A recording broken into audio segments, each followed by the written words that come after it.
베드로가 등장하는 9장 후반부는 중간에 있는 사울의 스토리를 빼면 8장 마지막 부분하고 이렇게 연결이 됩니다.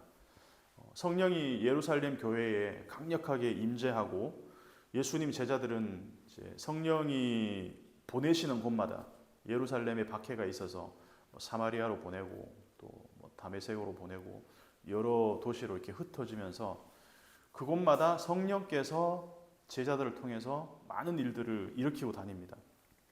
그리고 이제 베드로는 예루살렘 교회의 리더로서 가는 곳마다 기적을 일으키고 또 죽은 자를 심지어 살리는 일까지 오늘 본문에서 볼 수 있습니다. 중풍병자를 회복시키시고 죽은 사람을 살리는 기적은 예수님이 이미 하신 일들이죠. 그리고 베드로도 그렇게 말을 하고 있습니다. 34절을 보면 베드로가 이르되 애니야야 예수 그리스도께서 너를 낫게 하시니, 내가 아니고 예수 그리스도께서 너를 낫게 하시니 일어나 네 자리를 정돈하라 한데 곧 일어나니.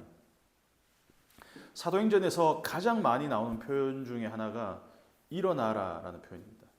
그러니까 일으켜 세우다 아니면 일어나라라는 명령, 이런 표현들이 원어 표현으로는 좀 여러 가지로 나누겠지만 어쨌든 그 맥락은 동일합니다.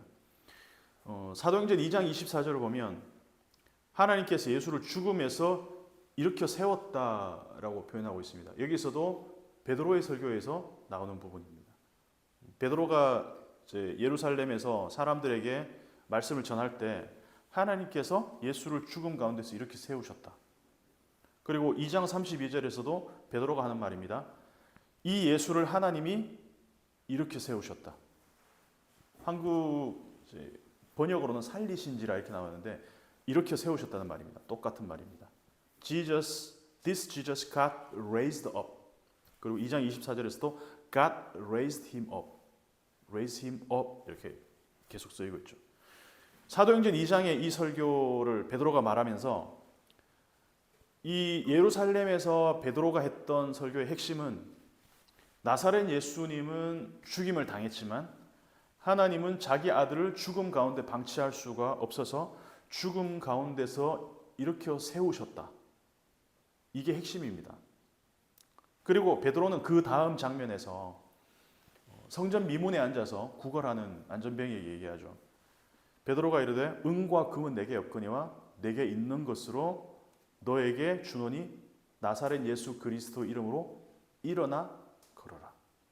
그러니까 베드로는 계속해서 이 일어나라는 이 표현과 스스로 어떤 이 설교를 통해서 아니면 자신의 사역을 통해서 일으켜 세우는 것에 초점을 맞추고 있는 것 같아요.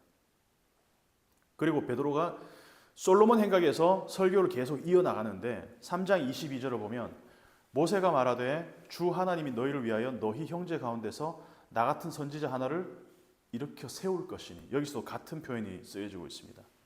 그리고 우리가 지난번에 본 것처럼 사도행전 8장에서도 일으켜 세우는 내용이 나옵니다. 주님이 빌립에게 일어나 가라라고 명령하셨고 아나니아에게도 일어나서 가라라고 명령하셨습니다. 그리고 빌립이 일어나서 갔고 아나니아도 한 번 멈칫했지만 일어나서 갔습니다. 그리고 오늘 본문 앞뒤로 베드로가 중풍병자였던 애니야에게 일어나 네 자리를 정돈하라라고 명령합니다. 그때 애니야가 곧 일어났습니다. 사도행전에서 일어나는 이야기가 굉장히 거의 1장부터 거의 마지막까지 반복되고 있습니다. 그리고 오늘 죽은 여제자 다비다에게 일어나라라고 명령하자 곧 일어나 앉았습니다. 다비다야 일어나라. 40장 한번 읽어보겠습니다. 베드로가 사람을 다 보내고 무릎을 꿇고 기도하고 돌이켜 시체를 향하여 이르되 다비다야 일어나라 하니 그가 눈을 떠 베드로를 보고 일어나 앉는지라. 그래서 사도행전은 일으켜 세움의 책입니다. 일으켜 세움의 책. 그러니까 오늘 부활주일입니다. 일으켜 세운다는 것. 예수님도 무덤에 죽음 가운데 있었을 때 아버지께서 아들을 일으켜 세우셨습니다. 일으켜 세운다는 말은 세움을 받는 존재 스스로 일어설 수 없다는 얘기입니다. 내 힘으로 일어설 수 있는데 안전뱅이가 그럴 수 있는데 일어나라 일으켜 세울 필요가 없잖아요. 그래서 스스로의 무능함과 일으켜 세우는 자의 전능함이 만날 때 일어나라는 명령이 효력을 발생할 수 있습니다. 그래서 사도행전에서 예수 그리스도의 영, 성령께서 임하기 전에 예수님의 제자들, 베드로를 비롯한 야고보를 비롯한 요한 많은 제자들이나 사울, 바울이 되기 전에 그 사울 전부 다 각자 자기 발로 열심히 돌아다니던 사람, 말하자면 스스로의 힘으로 일어나서 매우 활동적으로 일하던 사람들이었습니다.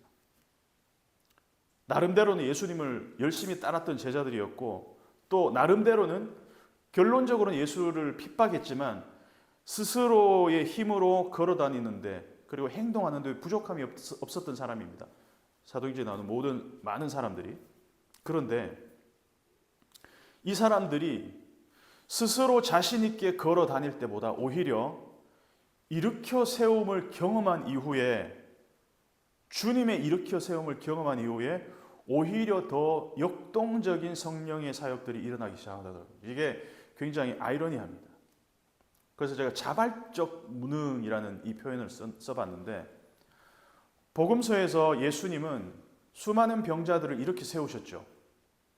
예수님이 일으켜 세우신 사람만 해도 일어나라, 소녀야 일어나라, 달리다금 죽은 사람을 일으키고 그리고 병든 자를 일으키고 안전뱅이를 일으켜 눈먼 자를 뜨게 하고 이렇게 세우시는 일이 예수님의 사역의 3대 사역 중에 하나였습니다.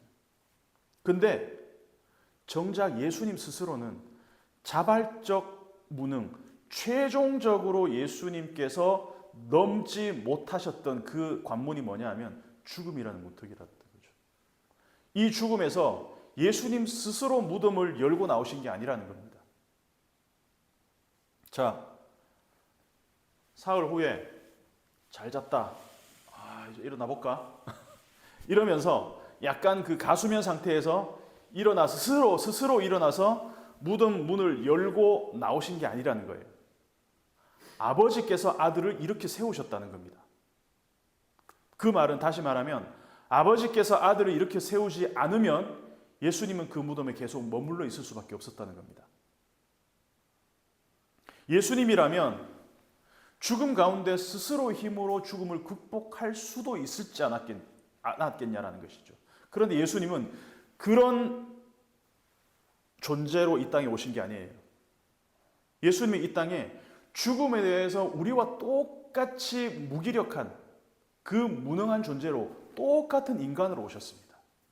하나님인데도 불구하고. 그러니까 전능하신 존재로 모든 사람들을 일으켜 세우셨던 분임에도 불구하고 죽음에 대해서는 우리와 똑같은 무능한 존재로 자발적인 무능함으로 우리와 같이 인간이 되셨다는 겁니다.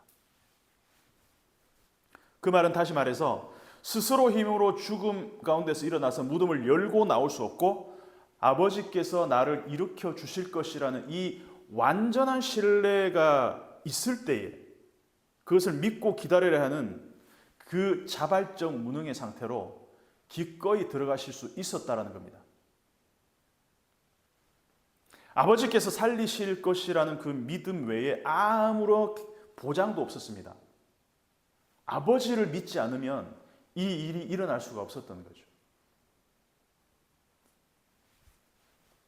그리고 아버지를 완전히 신뢰하지 않았다면 아들은 절대로 이 무덤 안으로 들어갈 수 없었을 것입니다. 죽음의 자리로 나오지 않았겠습니다. 아예 처음부터 이 땅에 육체로 오시지도 않으셨을 겁니다. 성부, 성자, 성령께서 태초에 계획하시고 이 땅에 아들을 보내시는 그 결정을 하실 때도 아들이 이렇게 얘기했겠죠. 아버지 그건 좀 아닌 것 같은데. 그래도 아버지가 하나님이고 저도 신인데 어떻게 육체를 입고 죽음이라는 그 유한한 육체를 가진 존재로 제가 내려갈 수 있어요. 그거 조금 가오가 좀 떨어지지 않겠습니까? 이렇게 얘기할 수도 있었지 않았겠습니까? 이 상상력입니다만. 모든 사람을 살리실 수 있는 존재가 정작 자기 자신에 대해서는 전적으로 무능하셨다는 거예요. 그런데 예수님은 스스로 죽음에 대해서 무능하다는 그 사실보다 아버지에 대한 신뢰감, 그 신뢰가 압도적으로 컸습니다. 그래서 스스로 죽음에 대해서 무능한 현실, 무능한 자기 자신에 대한 것은 아무런 문제가 되지 않았습니다. 왜? 아버지께서 살리실 것을 믿었기 때문에. 바울이 아테네에서 전도하는 장면이 사도행전 17장에 나옵니다. 그때 그리스 시민들, 그 당시에 이제 뭐 아테네 그리스 사람들이라고 하면 그 당시 인문학의 어떤 핵심, 인문학의 시초라고 할 수도 있고, 인간에 대한 질문들, 인간에 대한 해답들을 스스로 질문하고 찾아가는 그 학문의 코어였던 그 아테네에서 바울이 설교를 하는데 무슨 얘기를 하냐면, 우리가 숨쉬는 모든 이 호흡, 우리가 살아있는 이 생명을 주시는 분이 계시는데 그분을 우리는 더듬어서 발견을 할 수 있다.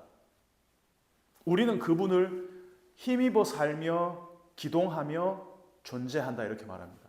다시 말해서 우리 인간은 우리 스스로의 힘으로는 호흡도 할 수 없고 움직일 수도 없고 살아갈 수도 없고 존재할 수도 없다라는 얘기를 합니다. 그러니까 이 사람들이 조롱을 해요. 아테네 사람들이.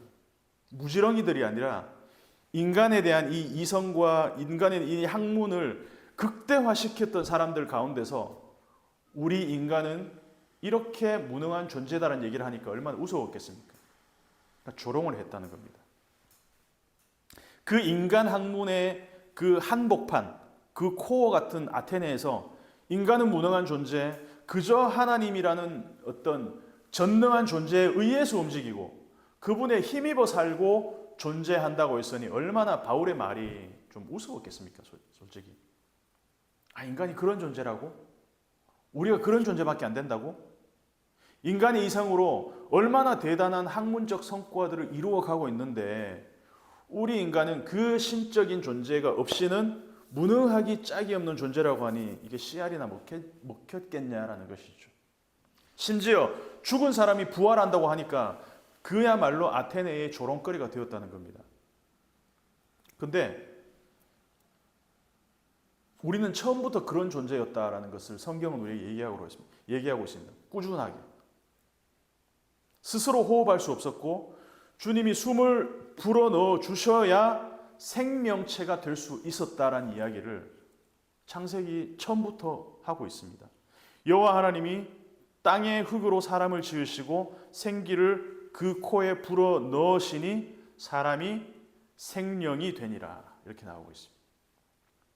그런데 마치 우리는 civilized, 문명화된 존재인 것처럼 스스로 호흡할 수 있고 스스로 움직일 수 있고 스스로 존재한다라고 생각하며 살아갑니다. 저도 마찬가지입니다.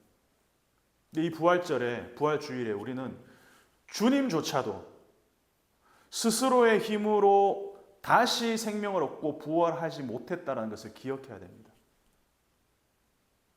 하나님이셨던, 하나님이신 그 아들조차도 아버지께서 일으켜 주시지 않으면 부활할 수 없었다는 사실을 우리는 기억해야 됩니다. 아침에 이제 목이 아파서 눈을 뜨는데 밤새도록 이 침을 삼킬 수 없을 정도로 힘들더라고요. 제가 이제 오늘 말씀하고 연관시켜서 하나님이 이런 시련을 주시는지 모르겠는데 침 한 번 삼키는 거 우리는 아무렇지도 않게 생각하잖아요. 근데 이게 정말 어마어마한 에너지가 들어가는 일이더라고요. 침 한 번 삼킬 때마다 막 고통스러워요. 아, 저절로 되는 게 아니구나. 들이마시는 거 이거 안 되는 사람이 너무나 많습니다. 수년 전에 이제 하늘나라로 간 제 동기 전도사님 폐암 말기로 세상을 떠났는데 마지막에 호흡 자체가 안 돼서 큰 산소통을 달고 이렇게 있는 모습을 제가 봤습니다. 근데 참 아이러니하게도 자가 호흡이 불가능한 사람이 뭐가 있냐면 그 병원 방에 키보드가 있어요. 그러면서 그 키보드를 누르면서 찬양을 합니다. 그러니까 내 호흡으로 내 스스로 호흡할 수 없는 존재라는 게 정말 문자적으로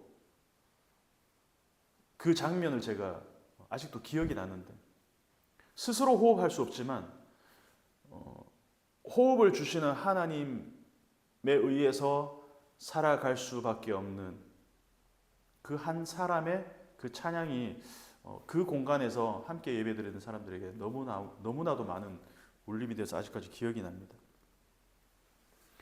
내 스스로 호흡 한번 하는 것이 얼마나 놀라운 일인가, 얼마나 벅찬 일인가. 우리 영혼에 숨을 넣어 주시는 분이 계시는구나. 베드로, 바울, 처음에 자기 의지로 말하고 행동하고 자기 주장대로 살았던 사람들이잖아요. 근데 사도행전을 들어가면서 이 사람들이 성령에 의해서 완전히 무능한 존재가 되면서 어떻게 변해가느냐. 무능하리만큼 성령에 의해서만 움직이는 사람들이 되어가고 있습니다.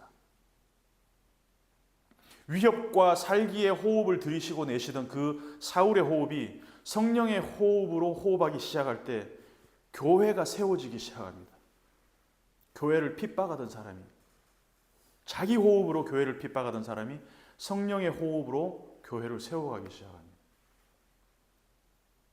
그래서 사도행전은 일으켜 세우는 이야기고, 이 이야기는 지금도 이어지고 있습니다. 하나님이 우리를 이렇게 세우시지 않으면 우리는 한순간도 일으켜 서서 걸을 수도 없고 생각할 수도 없고 호흡할 수도 없습니다. 침 한 번 삼키기도 힘듭니다. 그 출발이 어디냐? 그 출발은 아버지 하나님께서 아들 예수 그리스도를 죽음에서 일으켜 세움부터 시작합니다. 그 예수께서 우리를 죽음에서 일으켜 세우실 것입니다. 베드로가 죽음에서 일으켜 받은 그 예수에 의해서 스스로 일으켜 세움을 받았기 때문에 예수 이름을 힘입어서 다비다를 일으켜 세웠듯이 예수께서도 우리를 죽음에서 일으켜 세우시고 계시고 장차 우리의 육체의 죽음 가운데서도 우리를 일으켜 세우실 것입니다. 그 부활의 소망을 우리는 품고 있어야 됩니다. 죽음에서 일으킴을 받은 사람들은 죽은 사람을 보면 예수 이름으로 일으키고 싶어집니다. 아, 저거 자기 호흡인데 나도 내 호흡으로 살았었는데, 마치 사울이 위협과 살기가 등등한 호흡으로 살았던 것처럼 나도, 여러분도 자기 호흡으로 사는 사람들 그 보면은 자기 호흡을 멈추고 성령의 호흡으로 살아가게 하고 싶어지는 그런 욕망이 생겨납니다. 그래서 일으켜 세움의 이야기는 연쇄작용이 있습니다. 일으켜 세움 받은 사람은 반드시 누군가를 일으켜 세우고 싶어 합니다. 내가 아니라 나를 일으켜 세우신 분의 힘에 의지해서. 그래서 오늘 본문에서도 베드로가 다비다를 일으켜 세우신 것은 베드로 자신이 일으켜 세움을 경험했고 일으켜 세움을 받으신 그 예수 그리스도의 힘에 의지할 때 다비다야 일어나라고 말할 수 있었다는 것입니다. 그리고 예수님은 안식 후 첫날에 부활하셨습니다. 아버지께서 아들을 안식 후 첫날에 이렇게 세우셨습니다. 그래서 전통적으로 교회가 주일을 지키는 것은 안식일 다음, 유대 그 전성의 안식일 그 다음 최소한 6일 동안은 내 호흡으로 살았다면 일주일에 하루 정도는 내 호흡을 멈추고 나를 일으키시는 분의 호흡으로 살아가는 그 의미를 우리는 안식일 후, 안식 후 첫날, 부활 주일을 통해서 우리는 경험할 수 있으면 좋을 것 같습니다. 우리 쉼 가운데, 우리의 안식 가운데 주님의 일으키심이 있기를 축복하고 기원합니다.